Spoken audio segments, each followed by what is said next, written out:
Hello everybody and welcome back to another YouTube video. Today, I'm going to be explaining to you what Tier 1, Tier 2, Tier 3, all of that means when it comes to North American Valorant. I think it's a common misconception that people struggle with, so today I'm going to kind of go over everything I can and hopefully shed some clarity on it, okay? So, first things first, what is a tier, okay? When someone says tier 1 or tier 2, they're basically talking about like the level of skill or team that they're like referencing, right? So, a team like obviously Sentinels is tier 1, Hunter Thieves tier 1. A team like I don't know, the Mafia, they've been doing good recently. They're a tier 2 team, okay? And the problem that I've mainly noticed, and it's only in the male scene, the female scene seems to have it all figured out and everything is normal. But in the male scene, there's a lot of people thinking there's something they're not. And I don't know if it comes down to them literally not understanding what it is or them trying to like sell themselves as something they're not, trying to like put themselves at a higher stock when that's not the case at all. And the most common thing that you see about that is the Twitter LFT posts. Tier 1/tier 2 scrim experience, right? When they don't have any of that, they don't know what it means, right? So again, today we're going to go over everything, so there's going to be no more misconceptions. Whenever someone says something wrong on the timeline, you can just link them this video and everything will be solved, okay? Okay, so how to begin, how do you even rank a player or a team, okay? So there are two websites called the Spike and VLR. What these are websites that use the Valorant API to track statistics in the custom matches, which are used in tournaments, and they just track every statistic possible. Even though they do have the same like idea and goal, they're both very different, and I'll explain why. So the Spike GG again is a website that tracks stats from these tournaments, and the one kind of catch about the Spike is that it tracks tournaments where the competition isn't that impressive, okay? And I'm going to show you an example of it, but what I'm trying to say is um, everyone is put at the same level statistic wise, but the competition is always varying and it's always very different. And on top of that, the Spike also had a scandal many months ago about employees not being paid, which caused like a bunch of hysteria and boycotting. So as of right now, I'm pretty sure that they're very, very, very understaffed, and everything is kind of all over the place and outdated. I know the rankings are all wonky. Again, it's all outdated. Like it usually says, like when it was last updated, it's been like months. But the spike is mainly used for newer players, and that's what's good about the spike is if you are stepping into the scene, if you are trying to grow as a player and you're competing in those smaller tournaments with your team, or maybe you're trialing or whatever the case is, that's a good place to start is the spike. You want to start with your spike and you want to evolve into VLR. Okay, so I'm going to tab out here. And we're going to go to the spike. Okay, this is the spike right here. Okay, so this is just a random match that I just clicked on. You can kind of see how it works. It says the tournament. It says what the match is from, playoffs, groups, whatever. The score, obviously. Here's the fan voting, but it shows you the maps. It shows you the stats, their history, comments, everything like that, right? So I'm gonna go and show you a comparison of two players. Okay, the first player is myself. Okay, so you can see my statistics here. 163 ACS, right, with a 0.85 rating. We're going to compare that to Shinobi, another IGL who played on Cloud9. Basically the same rating, the exact same ACS. But our competition is very, very, very different. So Shinobi, if we go to his results, he plays teams like Complexity, Sonics. His recent results aren't the best, but Cloud9 Blue, version 1, 100 Thieves, Elevate, right? T1, very, very, very good teams. And recently, I have not played the highest of quality, right? So if you look, just a lot of like random kind of teams, Sword, Ghost, Knights Academy, Zero Marksman, Sonics, YFP, right? I don't play the tier 1 level teams that he plays, but our statistics are basically the same, right? That's what I'm trying to show you guys with that. So that's why the spike is like a little like wonky when it comes to that, just because they record a lot more than VLR does. And that's why VLR is kind of in a better place than the spike is right now. Um, where did it go? Okay, here, sorry. Okay, we're back. All right. So now VLR, how VLR works is VLR, same exact thing as the spike. It just tracks a different level of competition, right? So VLR cares more about what they're tracking, right? They usually track tournaments that have a minimum $2,000 prize pool, and on top of that, there has to be legitimate, respectable players playing in that, right? It can't just be some random tournament, with a bunch of, not to be rude, but like, no name or unknown players are playing in, right? They make sure that it's worth tracking, right? Because they care about it being legitimate, right? So we're going to tab out here, and now we're going to go to the VLR. Okay, so here's the VLR. This is just a random game I clicked on. Again, kind of same exact thing, it tells you, what the tournament is, score, you can see all the stats here, the maps, right? But now I'm going to go to, again, me and Shinobi's kind of statistics here, right? So you can click on my VLR. You can see your teams, past events, agents, stats, all that other stuff. But this is more of the higher quality stuff, right? So I have 81 more results on my VLR, but it won't show me here, but I'm sure that I have double that on my Spike, right? So again, it comes down to, my top agent right now that I've played the most, 170 ACS. You know, Shinobi basically in the same spot, 170 ACS, right? But again, our competition is a lot different, right? He played for Cloud9. I didn't play for Cloud9. Okay, but I'm trying to show you that, you know, statistics don't mean everything, right? That's what I'm trying to get across here. But as a player that's working up in the competitive scene, you want to focus on your VLR. Your VLR is what matters most because it tracks the higher quality events, those nights, those nerd streets, those VCTs, right? The higher quality stuff that you want to be competing in. Let's get back into this. So now we're going to get into the tiers after I've explained everything on how to get ranked and how am I going about this, right?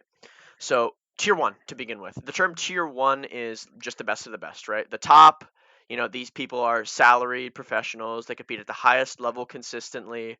They're constantly shopped around, which means they're going from team to team occasionally. They're never really out of the scene. Tier 1 is the best, right?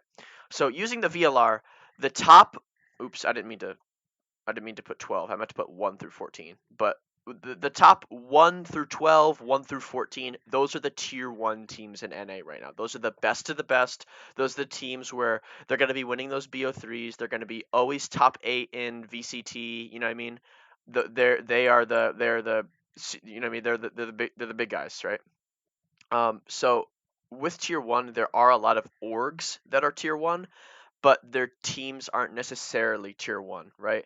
And that comes with inconsistent placements, roster changes, problems, stuff like that. So, in my opinion, again, this is all my opinion. You can think whatever you want, but I'm just trying to clarify because I think that this is, very accurate and right. There is a tier 1.5, right? So these are still salaried professionals competing at the highest level possible, but they do have that inconsistency with their roster. So I'm going to go ahead and go back to VLR, and we're going to go to the rankings, and I'm going to kind of show you what I mean, right? So for me right now personally, 1 through 14, these guys are kind of like the tier 1 top of the top competition right now, right? So you go all the way down to around like SOAR, NRG, Immortals. Like these three are kind of interchangeable, and they will swap spots based off how they're doing. Sometimes they'll do good, sometimes they'll do bad, right? This like 14 to like 20-ish area, 23, 25 area, these are all the tier like 1.5 teams, right? And again, this is just a ranking, right? As you can see, Anbox, Knights, Pioneers, they're not in that. Even though they are tier 1 orgs, they're kind of not in that competitive standpoint right now. But the EG, the Ghost, the Renegades, the Dark Zero, the Accrue, Anbox Knights, they're all that tier 1.5. They're just having their roster changes and their inconsistencies and their loss streaks, and it's kind of plaguing them and setting them back. That's kind of what I mean by tier 1.5. Um, Tier 2. Now, this is the most just misassociated term and grouping ever. I don't know why. I don't know how it started, but it did. Again, I don't know if it's something where people want to be included. Maybe they just don't know. But the term tier two is to describe players who are kind of right under that skill ceiling of being the best, right? They're at that 70, 80, 85 percentile compared to 90, 95, 100, right?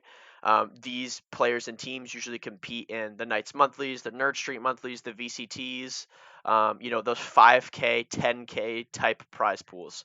That's where you'll see these teams. And that doesn't make you tier two. You can't just compete an event and be a tier two, right? You need experience and you need skill, right? So I have written here that teams ranked 22 to 50 on the VLR are considered tier two. You want to have minimum like 2,800 rounds to be tier two.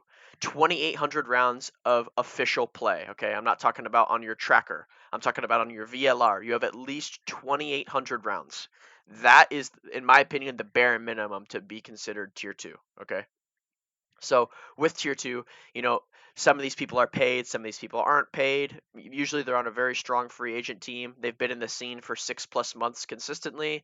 And these tier two teams will usually be able to get a map or come close to getting a map on these tier one teams, but they end up, having some inconsistencies with whatever the case is, maybe being outplayed, whatever, right? You know what I'm trying to get at.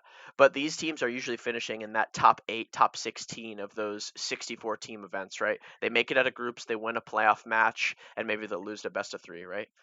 But I have written down here that people commonly misassociate themselves as tier two because they play one tournament with a pug team against a reputable team. Okay, so again, I'm not trying to fire any shots or say anything to anyone personally, but just because you played in a Knights 5K, just because you played in a Nerd Street monthly, just because you played in a Nerd Street weekly, that doesn't make you tier two. It's about the consistency.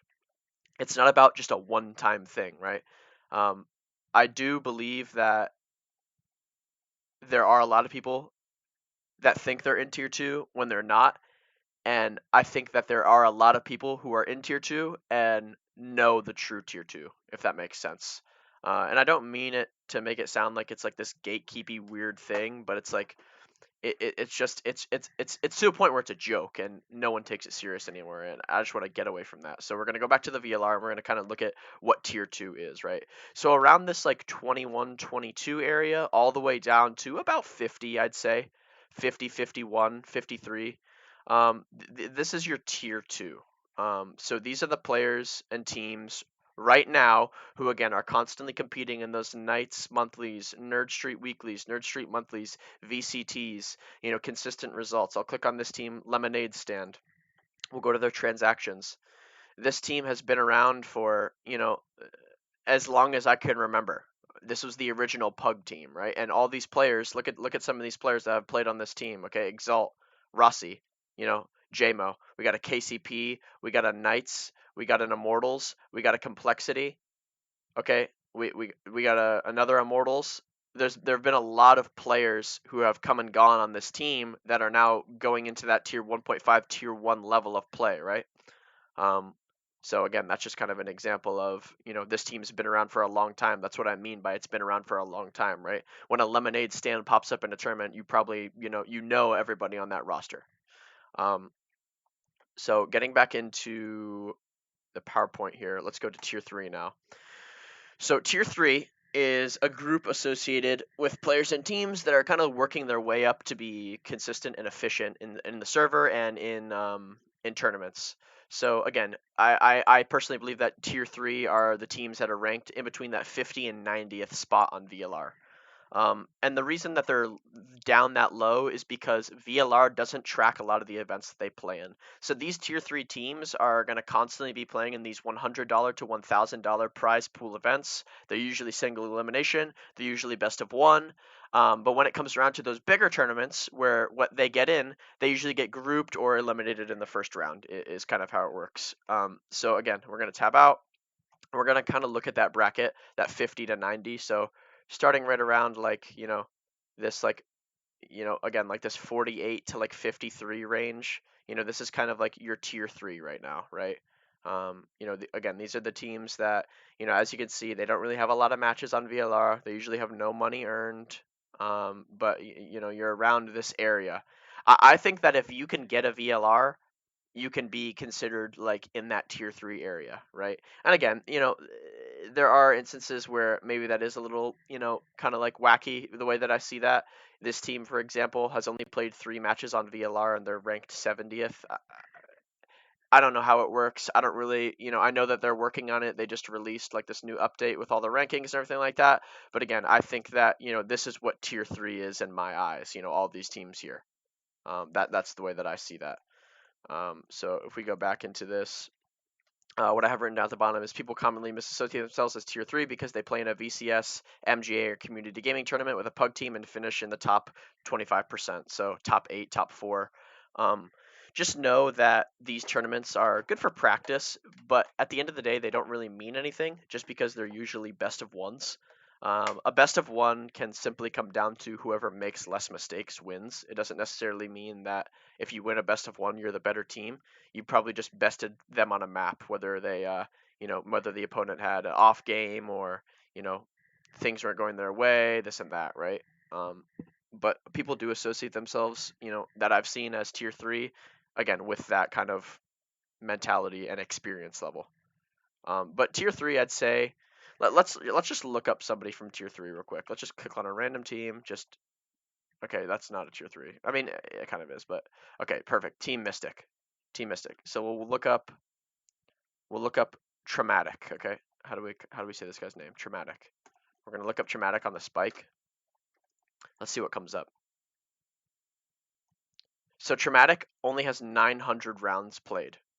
Okay, so that's kind of like what makes him more in that tier 3 area, right?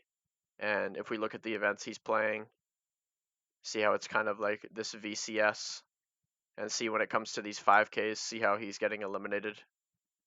Again, nothing that's traumatic. I'm just using it as an example. But that's kind of like what I mean with tier 3.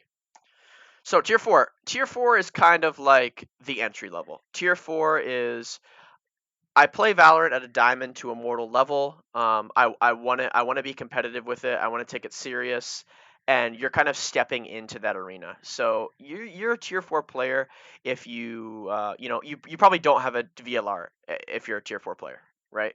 So that's probably what I'll go off of. If you don't have a VLR, you're probably a tier 4. You're a tier 4 player, and you usually play in events that aren't tracked, like GLG, Community Gaming, Zotac, any other small prize pool weekly best of one tournaments. That's the type of stuff, right? So again, the VLR won't track you, but the spike does, and I don't know how accurate the spike is. Again, I know it's been outdated and not serviced in a while, but what I wrote down is being 190th to 260th in NA. I think that's a good ranking of tier 4. And the problem with tier 4 that I've always noticed is these people usually have scheduling restrictions or they play for colleges and universities. So what I mean by that is maybe they have a real life job. Maybe they don't have a lot of time to play. Maybe they have to go to school. Stuff like that.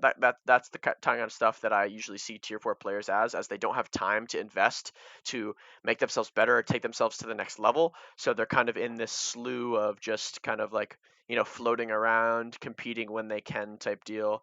And that's just the way that I see it. So again, we're going to tab out. We're going to go to the spike here. Let's go to the rankings and let's look at that kind of like bracket 190 to 260. So if we go all the way, if we go down to that 190 area, so right around, again, right around this area, this Seeker Aftermath Esports, everything down here, this is kind of like, your tier 4, right? This is kind of like your tier 4. If I were to click on any one of these teams, if I just click on, this team right here and look at their events, right? This is actually a female team. It doesn't matter, but you know what I'm getting at. Or what I'm trying to at least. But yeah, that's kind of what I mean by the tier 4. So, in conclusion, to wrap it all up, just in case you missed something or you're confused, I'm just going to go over it one more time. Ranking and tiers come from the statistics provided by VLR and the spike. VLR is more accurate and respectable because the events that are tracked are harder and more competitive compared to what the spike tracks. If you're tier 1, you're a contracted professional, best of the best, usually have pro experience in another game, Obviously, easy off the top of your head, I can think of 100 Thieves, Sentinels, Cloud9, stuff like that, right? So tier 2, you're occasionally paid, sometimes you are, you're right on the cusp, you're usually held back by whatever the case is. Maybe sometimes you're not even good enough, but whatever. Usually place top 16, top 8 in the respectable events, 25 to 2800s minimum played. So again, it comes down to the experience and the skill level for me, right? When it comes to being tier 2. If you don't have a lot of experience, again, you kind of fall into that tier 3 category for me because you're not actually under tier 1. That's the difference between tier 2 and 3 is that one of them is under tier 1, right? If that kind of makes sense. I know that it doesn't I know it's kind of hard to understand, but tier 1 will compete with tier 2. Tier 1 will never compete with Tier 3. It's not a competition. It's always a 2-0, 1-0, 13-3, 13-0, right? But Tier 3 is usually unpaid. They struggle with, inconsistencies of roster changes, tournament placements, etc. And usually, from my experience seeing it, either inexperienced with attack FPS, so this is their first 5v5 shooter, you know, they don't really know how to practice well. When they play in tournaments, they play in the smaller, lower quality ones, and they're inconsistent with their placements, they're inconsistent with their rosters, stuff like that. Tier 4, usually unpaid, more unknown players slash teams, and they usually play in small events around that diamond to immortal skill level. And again, usually collegiate players is what I see around this rank, or around this tier. And again, I'm not trying to say anything. There's plenty of good college teams. The Texas A&M one, I see them in a Radiant ranked all the time. I've played them in tournaments. I would consider them tier 3. And another thing about this entire thing, and this is the main thing that I want to convey here. There's nothing wrong with being in any tier. There's nothing wrong with not being in a tier. There's nothing wrong with it at all. It's all about categorization, okay? It's not about having an ego. It's not about being better or worse than someone or being close to this player or far away, right? It's just categorization. There's nothing wrong with being tier 4, tier 3, tier 2. There's nothing wrong with it. Just put yourself in the place that makes sense and don't make stuff up about your experience or who you scrimmed against and who you've played in a tournament. Because I think that's the common misconception is that one time where you got a good scrim or that one time where you played a good team in a tournament and got blown out of the water. Just because you played them doesn't make you like right under them, like it's not controlled by you or them. Usually it's randomly generated by a tournament organizer. um but I hope this helps. If anybody has anything else to say, obviously I'm curious to talk about this. So please, leave a comment down below about something that I missed, something I didn't go over, something I went over bad, something I said that was good. Thank you all for tuning in. I appreciate it. I hope this shed a little light on, the tier situation. Have a good day. I'm out of here. Deuces.